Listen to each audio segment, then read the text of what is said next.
Fala pessoal, estamos começando mais um podcast do 01 e hoje eu vou receber um cara muito especial aqui que trabalha na Yuzi para falar sobre o mercado de seguros, tá? E a gestão de times de tecnologia.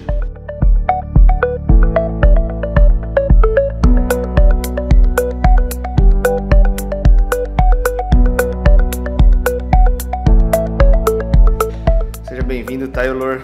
Obrigado por aceitar o convite, é um prazer ter você aqui. Isso aí, cara, valeu, obrigado aí pelo convite aí. Vamos trocar ideia, falar bastante sobre tecnologia e os desafios que a gente tem pela frente. Show de bola. Cara, eu queria começar falando um pouquinho do mercado que você atua agora, né, na Yuzi. É um mercado de seguros, né, a gente fala muito de InsurTech, um mercado que até pouco era muito tradicional e agora vem com algumas empresas quebrando paradigmas, né, causando uma disrupção. Como que é para você inovar nesse mercado e gerenciar times de tecnologia nesse mercado? Imagino que sejam vários desafios aí. Legal, cara. O mercado de seguros no Brasil, ele é um mercado que tem muitas possibilidades. Se a gente olhar os dados estatísticos, apenas 30% da frota de veículos de carros tem seguro. Então, tem muito espaço para que oportunidades e geração de negócios através desse tipo de produto. Além do seguro auto, que é o mais tradicional, mais conhecido pelos clientes, tem seguro de vida, seguro residencial e uma série de outras linhas de seguros que estão aí na linha de dispositivos ou mesmo de produtos e serviços que todos regulamentados pela SUSEP. Então, é um segmento que ele tem muita possibilidade de geração de negócio e captação de clientes. E quando a gente olha o perfil tradicional dos consumidores e conecta com um perfil mais digital, em uma geração que busca mais uma melhor experiência na contratação de um produto ou mesmo um produto que seja mais flexível, a sua jornada seja financeira, a sua jornada de consumo, é aí onde as InsurTech conseguem trazer diferencial, que é o caso da Yuzi, que consegue fornecer produtos personalizados e produtos que cabe em vários modelos de trabalho, cabe em qualquer bolso e para todas as gerações. Legal. Na disrupção do mercado financeiro, que é um mercado ali próximo, né? A gente viu muito aquela mudança das empresas colocando o consumidor de fato no centro do negócio, do business, né? Antes a gente tinha os vendedores querendo vender o que era importante para eles e hoje a gente tem as empresas olhando mais para o consumidor. É isso que você acabou de trazer? Esse olhar diferente para o consumidor e, de fato, agregar valor? Exato. Na jornada do cliente, a pergunta que a gente tem que se provocar e fazer é: qual o problema que eu vou resolver? O que o meu cliente precisa para que eu consiga atender com estratégia digital? O meu produto digital vai resolver qual o problema real do cliente. Uhum. Quando você muda a perspectiva e você inverte a mão no sentido de oferecer uma melhor experiência, mas que atenda à necessidade do cliente, você consegue ter ideias e inovar em vários tipos de produtos, e os financeiros é onde você tem ali uma grande oportunidade de ter estruturação de itens novos, né? Então, ter o cliente no centro é justamente isso, você entender o que ele quer, saber o problema que você quer e precisa resolver e com soluções e estratégias digitais ser mais eficiente e dar essa flexibilidade e personalização para o cliente. Legal. Eu posso estar errado, mas eu acredito que o mercado de seguro é um mercado bastante regulamentado, né? Sim. O financeiro. Isso é um desafio para a inovação? Qual a sua visão sobre isso? Todo mercado regulamentado existem, né, regras, barreiras e travas combinadas com algum órgão, né? Como o banco tem o Bacen, no caso de seguros tem a SUSEP. Hoje, até por iniciativas recentes, né, de Open Bank, Open Finance e aí o Open Insurance que está vindo, você já começa a ter uma flexibilização do órgão regulador, justamente para alavancar, acelerar e melhorar a forma de prover aí produtos para a sociedade como um todo. O desafio da inovação justamente é você ter um produto que é um produto garantido, um produto que está regulamentado, certificado, né? No caso do seguro, que tem todo um respaldo do órgão regulador, com a melhor forma de fornecer essa experiência para o cliente.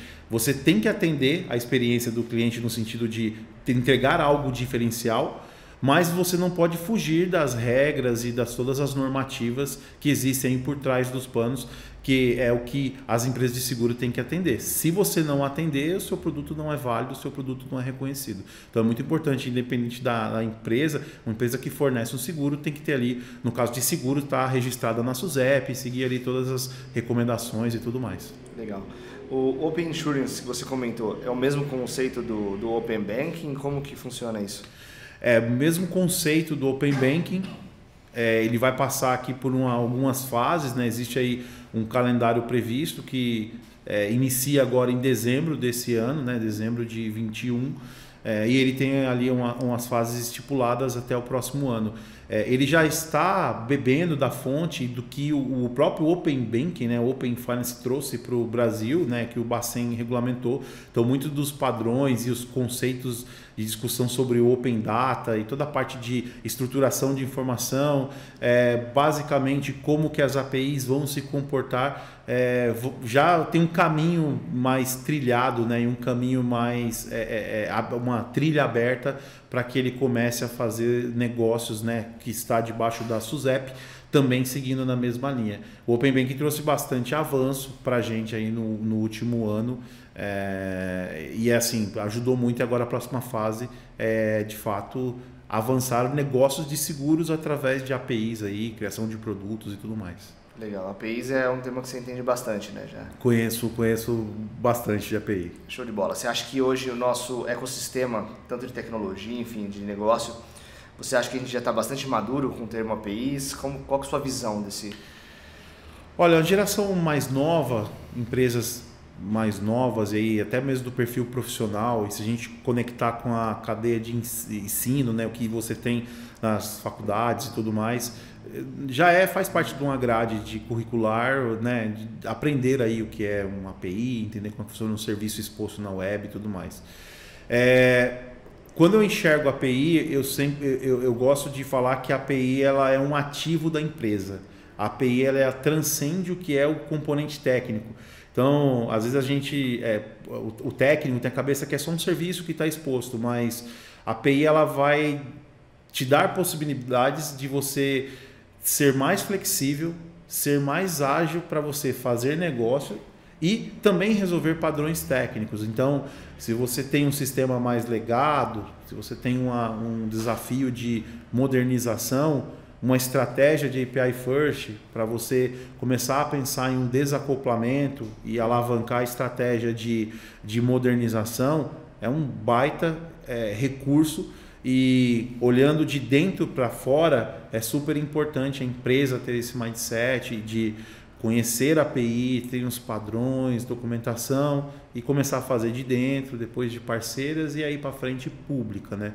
Então, assim, de certo modo, o dev, o engenheiro ali faz parte da jornada de aprendizado, né? E é um tema que hoje já está bem difundido no país, já não é tanto novidade, mesmo porque a API a gente já fala dela, ainda mais os padrões que a gente tem hoje comumente usado, que são as APIs REST, já pelo menos desde 2014, ali, 2015, você já tem isso no Brasil aqui, né? Mais comumente. Mas assim, é um tema que quem está em começo de carreira, ou mesmo passando por uma jornada de atualização, não pode ficar de fora. Boa, show de bola. A gente já está falando bastante de tecnologia. Já aproveito o gancho e te questiono sobre microserviços, né? Acompanha esse boom? É 100% requisito para quem está entrando na área? Qual que é a sua... Cara, é um bom ponto. Microserviço é um paradigma que ele não é simples, né? Os problemas que os microserviços resolvem tem que ser de forma leve, tem que ser de forma olhando funcional, né? A palavra micro arremete a algo pequeno, mas O microserviço, se você não tiver uma arquitetura boa, um designer bem montado, ele vira algo muito complexo. Porque uma coisa é você fazer gestão de tecnologia de algo que é centralizado, de algo que você tem ali um conceito, né, de coreografado e orquestrado, algo que você tem na mão, né, aquele monolito, você sabe aquele bloco de dados, de informação, da onde vem para onde vai. Quando você vai para uma estratégia de microserviço, você tem um baita desafio de fazer uma forma granular, mas pensando no negócio, né? Então, pensar num domain driven design, desenhar um microserviço para atender uma funcionalidade de negócio e essa funcionalidade ser de um tamanho menor possível para ser rápido de escalar tecnicamente, que tenha uma responsabilidade funcional bem definida, né? Então, o padrão de microserviço é uma coisa que, cara, assim, está consolidado no sentido de tecnologia. É uma estratégia muito boa para se montar, principalmente para quem está modernizando o sistema, mas existem cuidados. Então, de respeitar ali, principalmente a parte de construção dos componentes, seguir um 12 factor, entender que de fato aquilo ali tem que ser monitorado, tem que ter uma boa stack de SRE ali para poder acompanhar e que aquilo não fique um negócio complexo. Monolitos, sistemas que são orquestrados, eles são mais fáceis de você tangibilizar e saber geralmente onde está um problema. Quando você tem uma gama muito grande de microserviços soltos pela empresa e aí resolvendo vários problemas de business units e com times técnicos nem sempre estão entendendo o fluxo de informação, isso vira um caos. Então, é uma coisa que tem que se tomar cuidado para essa parte, mas, cara, é um padrão que também não tem volta. Pensando em escalabilidade, agilidade... Legal, tem um olhar aí arquitetural, pelo que você trouxe, né? E funcional também de negócio ali, para saber... Sim. Quando a gente pensa em domain driven design, que é uma das técnicas para você modelar de fato ali, entender fazer um microserviço, o olhar funcional ele é importante. O microserviço ele tem que ser uma unidade autônoma que consiga resolver aquele ponto funcional do seu negócio. E aí aquilo ali tem que ter todo um enxoval, uma stack técnica para ser autossuficiente. E também ter um baixo acoplamento. E também servir de forma perene todo o tráfego de informação, uma democratização desses dados de uma forma escalável. Então, microserviço está muito pautado em um bom desenho de arquitetura, de você ter uma stack minimamente traçada para que depois você não perca o controle. O maior problema dos microserviços que as empresas enfrentam é justamente criar e aquilo vai se multiplicando e depois lá na operação, quando já está rodando em produção, com o cliente passando por dentro, é onde você vê ali problemas, né? Legal. Quando você fala de aplicações legadas, enfim, né, a gente tem grandes sistemas rodando hoje, principalmente na área bancária, enfim, seguros, que já é um mercado que não nasceu ontem, e a gente tem uma onda de escalabilidade, de volumetria, que está fazendo a galera se coçar um pouco para migrar, para atualizar. Você acha que a melhor estratégia é ir migrando por partes, trazendo para arquitetura nova, enfim, com conceito de DDD e etc., ou não, mata o legado, uma operação grande? Qual que é a sua opinião sobre isso? Boa pergunta, cara. Eu tenho uma opinião que aonde você consegue entregar a melhor experiência para o seu cliente, aonde você precisa de fato evoluir do seu sistema e aonde você vai conseguir entregar um diferencial para o seu cliente, voltando para o nosso ponto inicial do cliente no centro. Se eu tenho uma funcionalidade, se eu tenho uma capacidade que ela ser refatorada, ela ser redesenhada ou num recorte, vai trazer um valor para o cliente e vai trazer um diferencial para a empresa e vai fazer geração de novos negócios e vai alavancar aqui um potencial, é uma estratégia que a gente tem que ter para usar. Fazer estratégia Big Bang é bem arriscado no sentido de que você só o caminho que vai, né? Por mais que existam mecanismos técnicos, né, ou de processos, de projetos, de metodologia para mitigar o risco de fazer uma migração abrupta, mas tem sempre um olhar mais complexo. O recorte de sistemas, o recorte de se modernizar peças, mas com um olhar funcional, ele agrada melhor, porque você tem oportunidades de até simplificar. Legado tem um código que às vezes não faz mais sentido, regra de negócio que já não está mais em uso. Então, quando você começa a montar uma estratégia muito comum na arquitetura de estrangulamento e você começa a pegar pedaços dos seus sistemas por uma visão funcional e recortando o grande monolito em pedaços menores, funcionalmente atualizando esse pedaço, você já começa a ver ganhos, evoluções com menor impacto no ecossistema como um todo da sua empresa ali, tende a ser menos traumático. Legal, maravilha. Eu vou até pular um pouquinho para frente já. Como que o conceito de nuvem consegue ajudar a gente tanto nas migrações e no uso de microserviços, né? Eu sei que você é um cara que conhece bastante, enfim. Como que a nuvem chega para ajudar a gente na aplicação de APIs e tudo mais? Cara, a nuvem, né, e o paradigma, né, de cloud computing mudou bastante a forma da gente pensar em tecnologia, e quem vem de uma escola mais tradicional de desenvolvimento ali, década de 90, década de 2000, teve que se atualizar e se preparar e entender o que é a famosa cloud e o principal, saber extrair e construir as aplicações utilizando as capacidades que a cloud traz, né? É totalmente possível hoje construir um monolito na cloud e está muito mais ligado à forma e o paradigma que você vai construir a sua aplicação, mas você precisa ter o conhecimento. Então,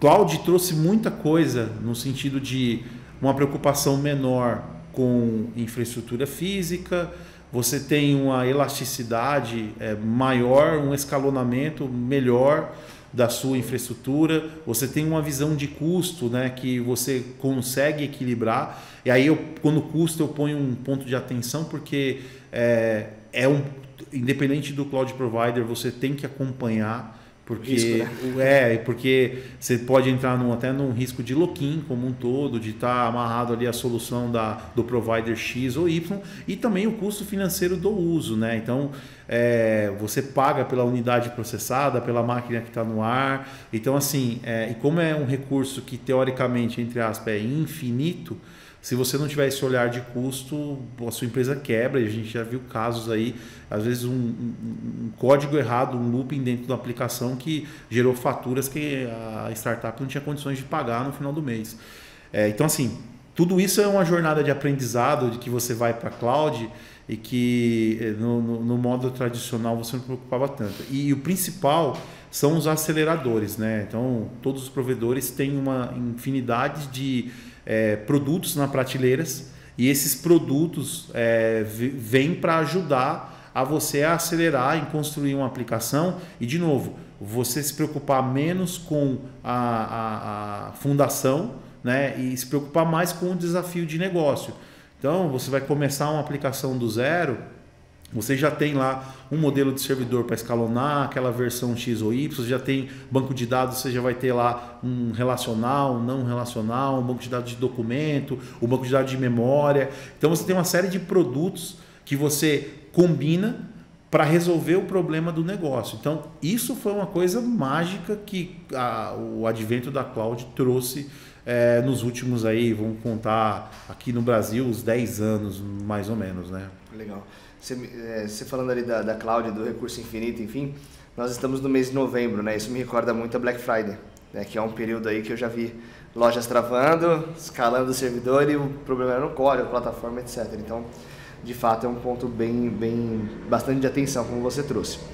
Aproveitando já, pegando esse gancho a gente falou de algumas tecnologias, né? Falamos de nuvem, enfim, alguns recursos mais avançados, como questões de arquitetura. Eu queria te perguntar sobre a formação de talentos, né?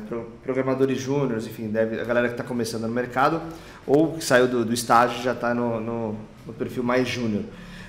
O que se espera dessa galera em grandes times de tecnologia, em grandes players como você já trabalhou?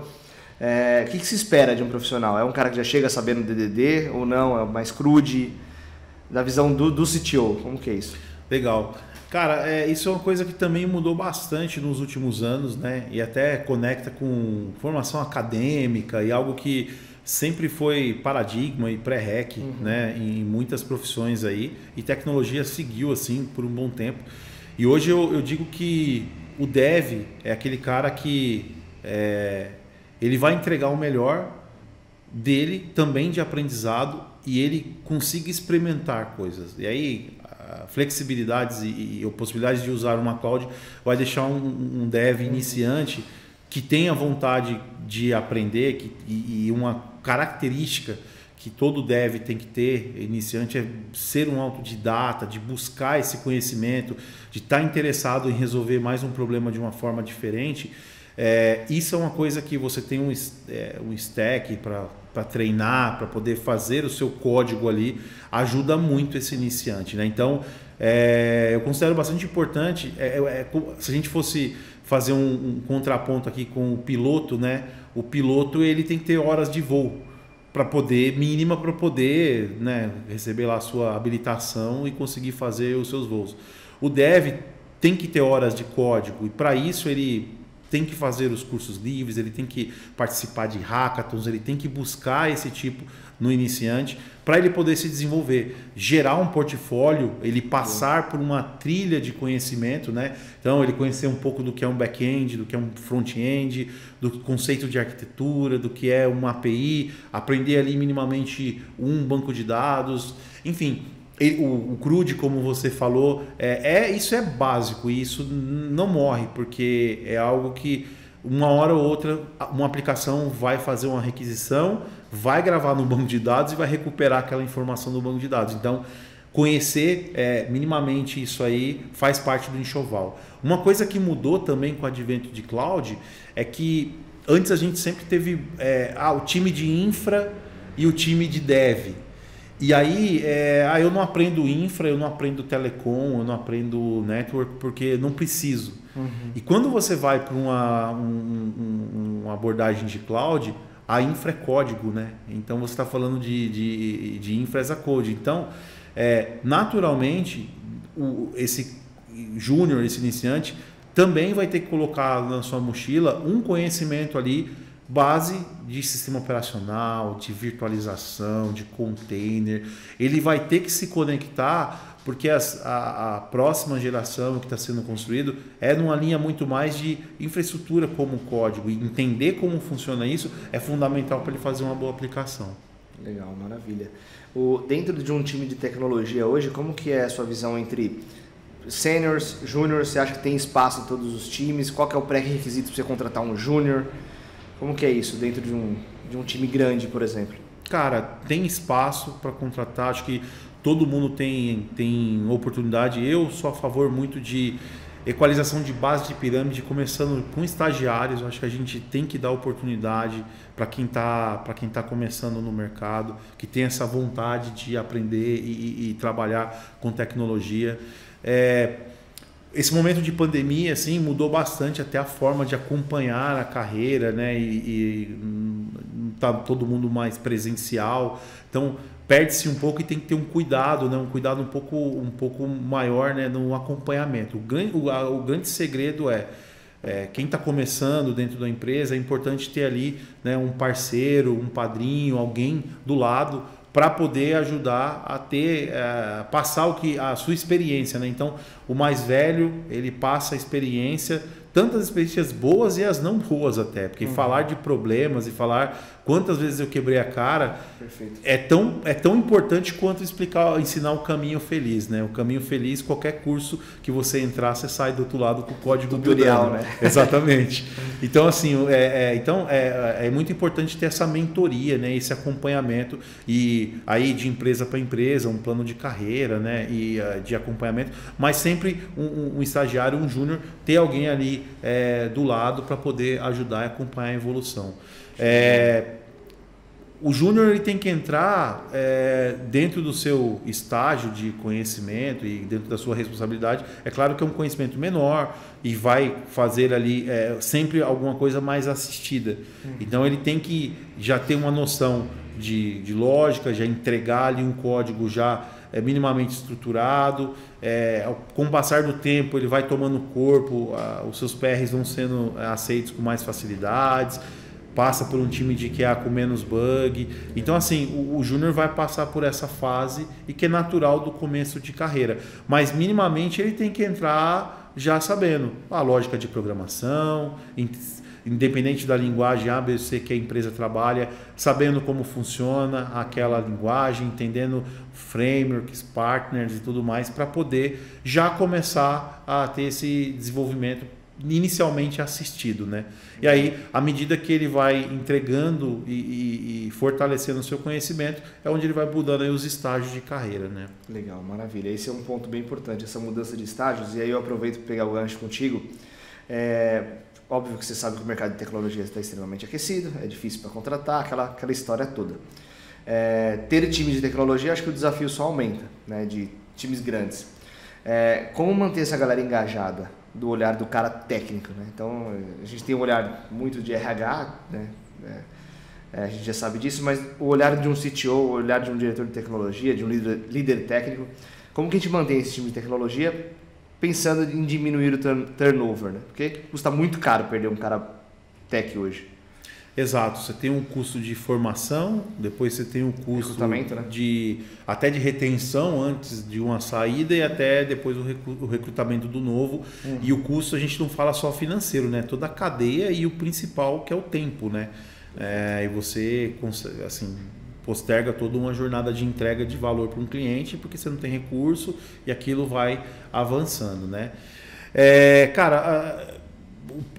Acho que o técnico ele tem sempre algo que ele gosta, e tecnologia é uma coisa que é mágica porque você pode gostar de muitas coisas ao mesmo tempo e geralmente você se especializa em alguma, né? A empresa tem que entender e descobrir, isso é uma troca, principalmente com a liderança próxima, aberta, né? O que o técnico gosta de fazer, o que o dev tem o prazer de entregar ou de estudar, qual que é o que ele faz de melhor de verdade na sua essência com tecnologia? É desenhar algoritmo? É solucionar performances de banco de dados?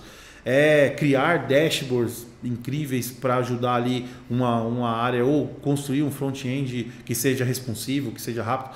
O grande lance de você ter as pessoas, né, e mantê-las motivadas, engajadas no time, é primeiro descobrir se as pessoas estão no lugar certo, fazendo a coisa certa, e aí a partir disso dar missão, acompanhar a carreira e você ter ali uma visão de que quem está entregando está fazendo algo bacana, que está conectado com o seu propósito, a sua linha de estudo e tudo mais. Então, coisas que muita gente gosta, né? Iniciativas open source, cara, de fazer contribuição na comunidade, ou mesmo de ler bastante conteúdo, trazer isso em forma de, quando você trabalha no modelo de ágil, em forma de guildas dentro das empresas, fazer uma troca de conhecimento. Então, todas essas iniciativas lá onde o tech ele tem a voz de mostrar o seu conhecimento e conectar aquilo que ele de fato gosta de fazer na essência com a entrega de valor para a empresa, que é super importante, é onde eu vejo que as coisas acontecem naturalmente. Tem fluidez, tem engajamento de verdade e ele vê as coisas funcionando lá na ponta para o cliente. Então, acho que esse olhar de você acompanhar um time de desenvolvimento, entendendo que, de fato, o desafio individual de cada um e aí do indivíduo faz muito sentido. E aí conecta um pouco que até o que a gente tem uma mudança no mercado, até dos gestores de tecnologia. Os gestores de tecnologia têm que ser gestores técnicos e ele tem que estar minimamente atualizado, ele tem que estar minimamente falando, conversando, entendendo o desafio do time dele. Se ele não estiver conectado com o propósito e a missão que ele, como líder, de entrega, a empresa como um todo perde. Então a gente percebe no movimento, e até mesmo empresas que não são de tecnologias migrando e tendo até CEOs que vieram de tecnologia, justamente porque tecnologia é estratégia, né? Tecnologia hoje está em todos os lugares. Então, esse viés de pessoa, entender o que está fazendo, tem muito sentido. Então, por exemplo, nessa missão que eu estou agora na IUSE, cara, justamente entender aqui os indivíduos, ver onde eles entregam de melhor e dar muita pista para que o técnico que é técnico continue evoluindo. Show, fantástico, irado isso. E é bastante gestão de pessoas, né? Quando você começa... assim, tem uma chave que assim, no final do dia todos nós relacionamos com pessoas. Então, independente da área, independente ali do que você está entregando, se é o código ou não. E uma coisa que é forte é ter o espírito da liderança, né? De você ter essa liderança, você ter esse ponto de evolução das pessoas, acompanhar. E existe também a carreira técnica, né? O líder técnico, né? A carreira de especialista e tudo mais. E que também não deixa de ter um viés de estar próximo das pessoas, especialistas ali com conhecimentos mais aprofundados, seja na disciplina A, B ou C, mas que vão estar próximo de pessoas que têm que ter esse tato de geração de conteúdo até para formar outros técnicos, né? Então, geralmente a gente tem ali o especialista que faz uma geração de conteúdo, seja um speaker, que é um palestrante, seja alguém que gera artigo, gosta de escrever, é mais estruturado, seja aquele que gera código open source, coloca na comunidade de ajuda.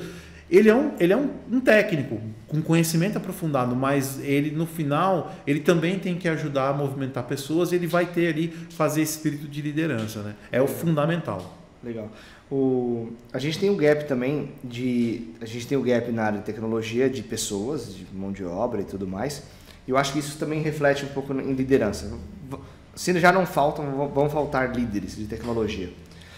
A gente, né, pegando um histórico aí não tão distante, a gente tem um perfil de tecnologia, aquele cara mais introspectivo, aquela fama de... né? E muito, pelo menos eu quando comecei na área de tecnologia, eu estudava muito viés técnico, né? Linguagens, cara, tudo isso que você trouxe que um júnior precisa. E muitas vezes a carreira ela vai tomando uma entonação que você vai reforçando isso. E aí você acaba esquecendo alguns pontos que um líder precisa ter, né? Comunicação e tudo isso que a gente sabe. Você acha que isso, a gente já está no momento de ser prejudicado por isso? Que as empresas precisam começar a olhar, putz, eu preciso formar novos líderes e ajudar essa galera a se capacitar, não no viés técnico, agora no viés de gestão de pessoas, ou não, isso tem que vir de base? Qual que é a sua visão desse? Cara, hoje tem até um modelo, né, que a gente fala bastante de hard skill, soft skill e tem o power skill. Então, assim, que o técnico, como que você bem exemplificou, era o natural. Então, era aquela pessoa que geralmente recebia demandado, né? Toma aqui a especificação, a linguagem de programação é essa, cara, entrega o código, aí, de algum momento aqui, alguém vai testar isso, se funciona ou não. A liderança e o exercício do soft skill é fundamental no desenvolvimento de qualquer carreira. E da tecnologia, mais ainda, porque você tem uma possibilidade de aprender habilidades de resolver problemas de forma diferente, exercitar a comunicação, exercitar o bom relacionamento, ter habilidade de negociação, conversar ali com um PO, com um PM, entender o requisito, entender o que o negócio de verdade faz, com certeza vai ajudar o técnico a ter um desempenho melhor e transformar o que veio de um pedido em código. Isso vai com certeza ajudar. E a cartilha de soft skill ela tem que ser incentivada desde a base.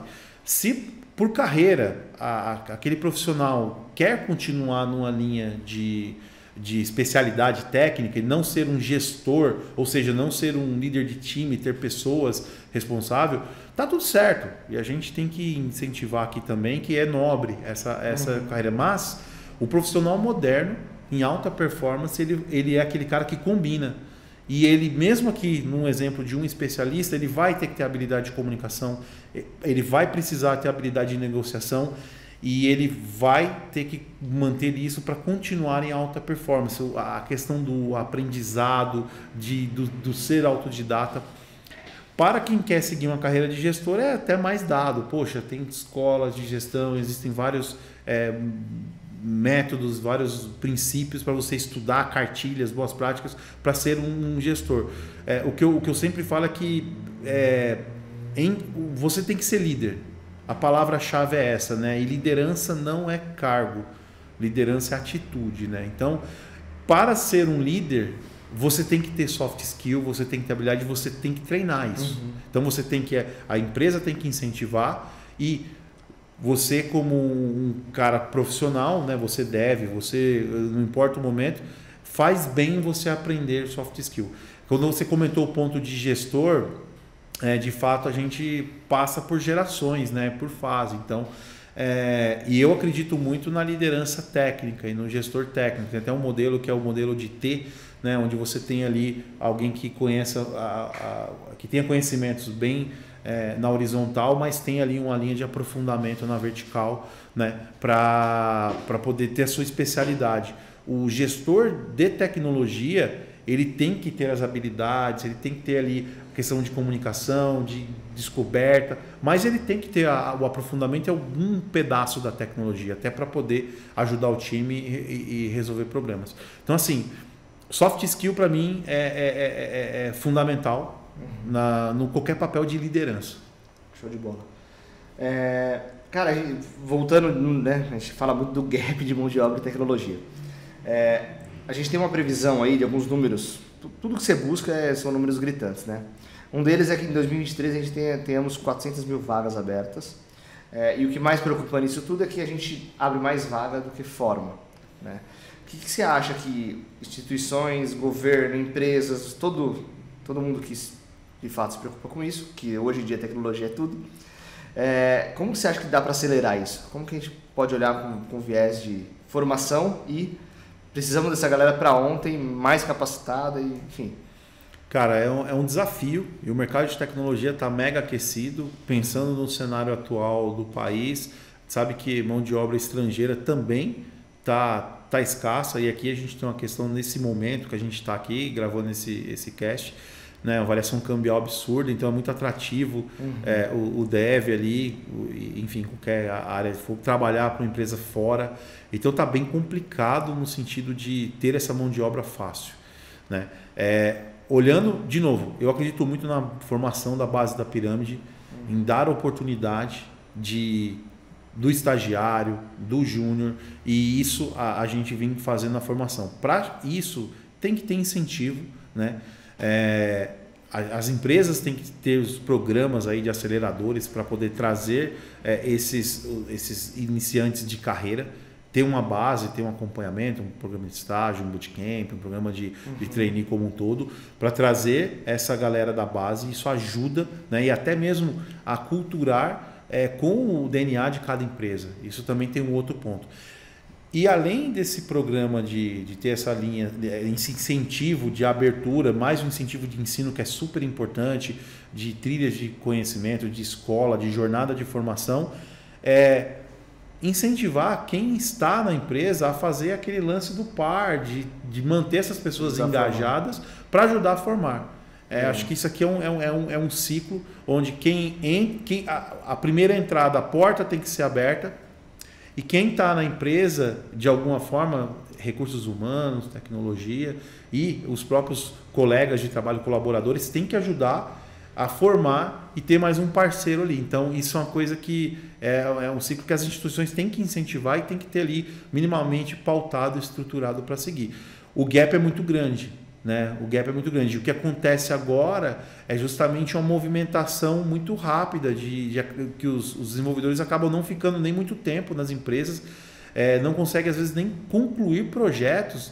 Isso pode afetar a carreira dele lá na frente. Então, entrou aqui, formação base, veio uma proposta do lado, ganhando um pouquinho a mais, larga tudo, nem terminei aquilo que eu fiz, vou para um novo desafio e lá, consequentemente, ganha mais um incentivo, muda para outra empresa e aí a carreira ela acaba não sendo solidificada baseada nas dores, né? Não é forjada no fogo, não vai ter cicatriz de guerra para dizer de fato, poxa, com solidez, entreguei isso, passei por esses desafios. Não vai ter case.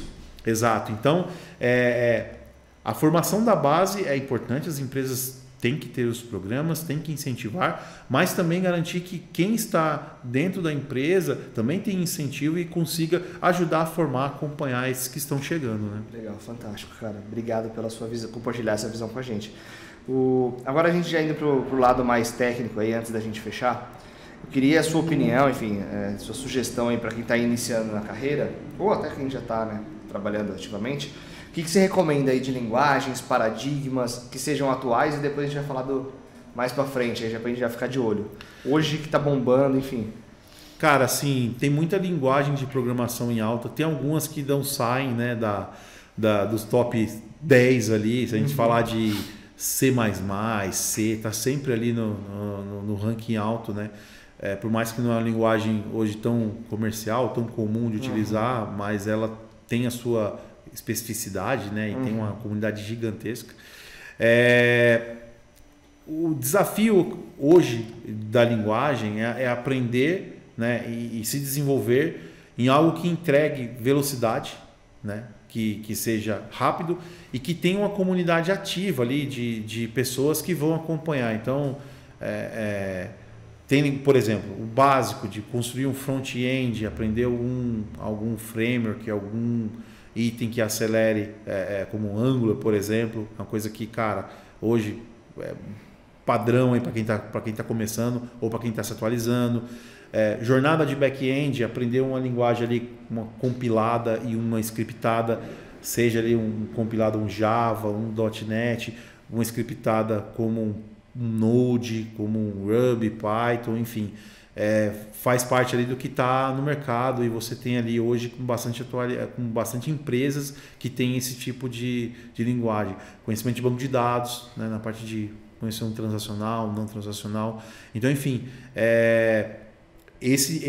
manter-se atualizado. Para quem está se atualizando, aprender os paradigmas, o lance da cloud que a gente comentou aqui no começo, acho que porque mudam a forma de entregar software, então isso faz parte. E para quem está começando, se conectar com linguagens que de fato tenha mercado, que tenha uma possibilidade de entrar rápido, né? De aprender o que está de melhor oferta no mercado, se especializar e se conectar logo, né? E depois, assim, linguagem de programação é uma coisa que você não pode e não deve aprender só uma. Você tem que passar por várias, até para você ter essa melhor experiência. Em alguma você tem que se especializar. Isso vai ser importante para a sua carreira. Você vai ter que ter uma âncora ali de aprofundamento para, poxa, eu domino de fato isso. Mas conhecer ali, você tem uma série de opções e até sistemas que você fala que um ecossistema tem várias linguagens, né? Várias coisas. De paradigmas, né? A gente fala muito aqui, falamos de microserviço, né? Entender design de aplicação, entender o próprio DDD, estudar o Eric Evans ali, que é um dos pais que estabeleceu aí e estruturou isso em literaturas e tudo mais. Entender como funciona, por exemplo, jornada de orientação a evento, que aí é uma coisa que é muito bem utilizada hoje. Então, a gente fala de programação reativa e toda a jornada ali de microserviço está muito nesse paradigma de você trocar ali informações de forma dinâmica e tudo mais. Então, isso são boas literaturas e boas bases para quem está começando também botar um pezinho e para quem precisa se atualizar, engatar logo. Boa, maravilha. E o olhar do futuro agora, tipo, tem alguma coisa que você já está vendo aí embicando numa onda? Só para a gente fechar o tema anterior, né? Pelo que eu entendi, a gente tem o kit básico, né? Lógica, linguagem. Perfeito. A gente tem a parte de mercado e comunidade. Essas três coisas elas precisam se falar, né? Exato. Show de bola. Você se especializar, às vezes, por gosto pessoal.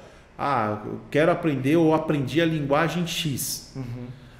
Às vezes você vai ficar literalmente nichado, vai trabalhar só naquele nicho, vai ter uma menor oportunidade de trabalho, menores ofertas de emprego e isso pode te limitar até em conhecimento. Então, assim, ter esse olhar também, já olhando em estratégia de carreira, o que o mercado está pedindo mais, onde eu consigo ter uma melhor entrada, é uma boa, né? Entender para onde que as empresas estão indo. E a gente tem alguns sinais aí, depende do segmento, depende do tipo de negócio. A gente tem ali umas zonas de calor que a gente consegue saber. Aqui tem uma linguagem dessa, ali tem mais aquela. Boa. Então dá para ter um norte, tá? É super importante. Show de bola. Antigamente a gente tinha muito aquela treta, né, da galera. Eu acho que isso, a evolução da tecnologia, das linguagens, dos paradigmas, etc., quebraram um pouco disso.